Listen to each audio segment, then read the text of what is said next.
Weather Service in Sterling, Virginia has issued a special marine warning for Chesapeake Bay north of Pools Island, Maryland, the Tapsco River including Baltimore Harbor, Chesapeake Bay from Pools Island to Sandy Point, Maryland, Chester River to Queenstown, Maryland, Eastern Bay, Chesapeake Bay from Sandy Point to North Beach, Maryland, Choptank River to Cambridge, Maryland, and the Little Choptank River until 7:15 p.m.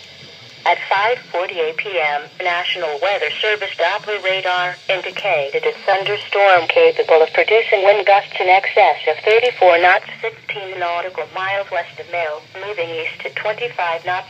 This thunderstorm will be near Chesapeake Bay from Sandy Point to North Beach, Maryland, Chesapeake Bay from Pools Island to Sandy Point, Maryland, Chester River to Queenstown, Maryland. Wind gusts of at least 34 knots, locally high waves and dangerous lightning can be expected. Boaters should seek safe harbor immediately until the storm passes. This storm is producing frequent lightning.